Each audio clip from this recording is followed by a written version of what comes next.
যেহেতু লোকসভা বিধানসভা ভোটের পরে আমার নন্দীগ্রাম ছাড়া সার্বিকভাবে কর্মীদের সঙ্গে মিট হয়, তাই এখানে 1000 জন নির্বাচিত প্রতিনিধি, মণ্ডল সভাপতি, মোর্চার নেতৃত্বের সঙ্গে একটা মিটিং হলো 2 ঘন্টা।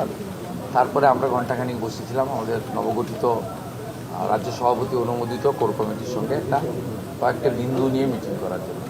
তাতে আমি কিছু বিষয় বলেছি, আর আমাদের প্রদেশ থেকে যিনি এসেছেন সাধারণ সম্পাদক সাংসদ জ্যোতির্ময় সিং মাহাতো দলীয় কিছু নির্দেশিকা সবাইকে নোট করিয়েছেন। আর বাকি মলয় সিনহা মহোদয় ধন্যবাদ দিয়েছেন। এমএলএরা ছিলেন, এমপি ছিলেন, জেলার জিএসরা ছিলেন, প্রাক্তন সভাপতি এবং বরিষ্ঠ নেতারা ছিলেন। আগে তো প্রার্থীদিক নন্দীগ্রামে ওরা এটা বলছেন কেন? ওরা কি আমি বলিনি তো, কোথায় কোথায় দেন না না বলি, আপনি মিসকোট করছেন। না, ওরা প্রার্থী না, আমি বলেছি স্থানীয় স্তরের নির্বাচনে কালীঘাট তৃণমূল বলুন আর ঋত তৃণমূল বলুন, দুপক্ষরই বেহাল অবস্থা, লোক পাবে না। আমি নন্দীগ্রাম নিয়ে কিছু বলিনি। নন্দীগ্রাম নিয়ে কি আপনাদের কিছু দ্বিধাদ্বন্দ্ব আছে নাকি? অন্নপূর্ণা যোজনাকে নিয়ে আমি 9700 ভোটে জিতেছিলাম, তো আমার কগুণ বেড়েছে 1996 থেকে 1956 থেকে 5 গুণ। তো এটার সঙ্গে 9700 গুণিত 5 যুক্ত করে রাখবে, তাহলে যেটা হয় সেটা হবে। আরে ওইখানে এগুলো নিয়ে কেন চর্চা করছেন আপনারা? এই জেলাতে এগুলো নিয়ে কেউ চর্চা করে নাকি? 2019-এ 37%, 21-এ 44%, 24-এ পার্টি ক্ষমতায় ছিল না 49, এবারে 56% ভোট পেয়েছে। তৃণমূল দাঁড়িয়েছিল দুটো পিলারের উপরে, একটা পুলিশ আর একটা আইপ্যাক। পুলিশ তো নেই, সরকারে না থাকলে পুলিশ থাকে না, আর আইপ্যাক তো ভোটের আগে পাতনি গুছিয়ে পালিয়ে গেছে। 2-4টা নিচের তলায় চ্যাং ব্যাং ছিল, সেগুলো দেখতে পাওয়া যাচ্ছে। এরপরে কি দ্বিধাদ্বন্দ্ব আছে নাকি? 70% ভোট বিজেপি পাবে এখানে। তোলাবাজি বন্ধ হয়ে গেছে, সিন্ডিকেট রাজ বন্ধ হয়ে গেছে, রাস্তায় হাত পাতার লোক নেই, রাহাজানি নেই, মিথ্যা মামলা নেই। ওর তো ভালো আছে, আনন্দ আছে, সবকে জেলে ঢুকানো উচিত। এখানকার বিজেপির লোকরা তো উচ্চ শিক্ষিত, উদার, ক্ষমা ঘৃণা করে দিয়েছে। তো এখানে সব ভেবে লাভ নেই। গোটা রাজ্যও ভালো হবে, এখানে তো আরো আগে থাকে। অন্নপূর্ণা প্রাপকদের প্রকৃত যারা প্রাপক অন্নপূর্ণাদের কোনো ভিতরে গিয়ে বলেছে আপনাকে বলবো, কাউকেই চিন্তা করার কোনো কারণ নেই। 500 টাকা লক্ষ্মী ভাণ্ডার দিতে গিয়ে 9 মাস লাগিয়ে দিয়েছে। 1,20,00,000 লোককে তো 1.5 মাসে দিয়ে দিয়েছে। বাকি যারা যোগ্য তারা পাবেন, অযোগ্য থাকলে বেরিয়ে যাবেন। ভেরিফিকেশন 30-8 অবধি চলবে। প্রত্যেকটা বিধানসভায় গড়ে 35 থেকে 40 হাজার মহিলারা পেয়েছেন, তারা আমাদের ধন্যবাদ দিচ্ছেন। মোদিজির নামে জয়ধ্বনি হচ্ছে। বাকি যদি প্রয়োজন হয় আরও 2,000, 5,000, 7,000 প্রকৃত প্রাপক থেকে থাকেন, পাবেন, নিয়মের মধ্যে পাবেন, নিয়মের মধ্যে পাবেন। সরকারি অর্থনৈতিক স্কিমের প্রত্যেকটা জিনিসের নিয়ম থাকে।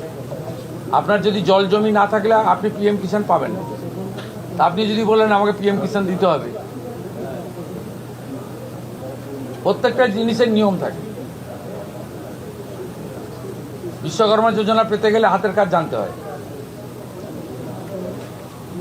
তো প্রত্যেকটা স্কিমের একটা নিয়ম রয়েছে। আয়ুষ্মান ভারত 70 বছর পেরিয়ে গেলে সবাই পাবেন, বাকিরা যারা এলিজেবল পাবেন। প্রায় 70% লোক কভার হয়ে যাচ্ছে। বাকি যে 30% কভার হচ্ছে না, তাদের জন্য মুখ্যমন্ত্রী স্বাস্থ্য বীমা চালু হবে, একই সঙ্গে চালু হবে। 16ই আগস্ট সরকারের 100 দিন পূরণ হবে। 16ই আগস্ট ভয়ঙ্কর দিন কলকাতার ক্ষেত্রে। সুরাবর্দির নেতৃত্বে দ্য গ্রেট ক্যালকাটা কিলিং হয়েছিল, আর সেই দিনটা তৃণমূল কংগ্রেস আগের সরকার খেলা হবে দিবস পালন করত। আমাদের সরকার সিদ্ধান্ত নিয়েছে ওই দিন আয়ুষ্মান দিবস হিসেবে পালন করা হবে। ওই দিনই জানতে পারবে। অর্থাৎ আপনাদের চিন্তা করার কোনো কারণ নেই। এত তাড়াহুড়া করছেন, মাত্র 62 দিন বয়স হয়েছে। বিমানবন্দরের মসজিদের ক্ষেত্রে সিদ্দিকুল্লাহ চৌধুরী তিনি বলছেন যে কোনোভাবেই রাস্তায় নামবেন না, কোনো গন্ডগোল করবেন না। উনি কে আমি জানি? উনি কে? না, উনি এর আগে ওয়াকফের সময় জাতীয় নিরাপত্তা, বিমানবন্দরের নিরাপত্তা অগ্রাধিকার পাবে। এর বাইরে মুখ্যমন্ত্রী কোনো কথা বলবে না।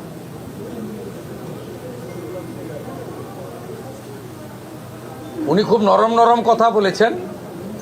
এইটাই সরকার, অন্য সরকার হলে ধমকাতো, যেমন রেজিনগরের লোকটা ধমকাতো, এখন আর ধমকায় না। এই যে আগের সরকার থাকতো ধমকাতো যে আমাদের ভোটে সরকার করেছি, এখন নরম নরম কথা বলছেন। জাতীয় সুরক্ষা এবং বিমানবন্দরের নিরাপত্তা আগে দেখতে হবে। এই বিমানবন্দরের লোকেশন খুব গুরুত্বপূর্ণ নিরাপত্তার ক্ষেত্রে। চীন, বাংলাদেশ সব কাছে, এটা আন্তর্জাতিক বিমানবন্দর। এইখানে এইভাবে খুলে রাখা যায় না। বাকি ঠিক আছে, আমরা তো ধর্ম পালনে কাউকে বাধা দিইনি। ওরা তো বলেছিল যে বিজেপি এলে মুসলমানদের তাড়িয়ে দেবে, নামাজ পড়তে পারবে না। তা বকরি ঈদও করেছেন, পশু হত্যা আইন মেনে করেছেন, অসুবিধা নেই। মহরমেও বেরিয়েছিলেন অস্ত্র বাড়িতে রেখে, কোনো অসুবিধা নেই। ভদ্র থাকবেন, আইন মেনে চলবেন, ডিজে থেকে দূরে থাকবেন, নিজের ধর্ম নিজে পালন করবেন, অন্যর কানে গিয়ে ফুফু করার দরকার নেই। সব ঠিক চলবে, সুন্দর চলবে। দাদা আর বন্দে মাতরমটা গাইতে হবে, ঠোঁট না নাড়ালে হবে না, আমরা লক্ষ্য রাখছি। দাদা ডায়মন্ড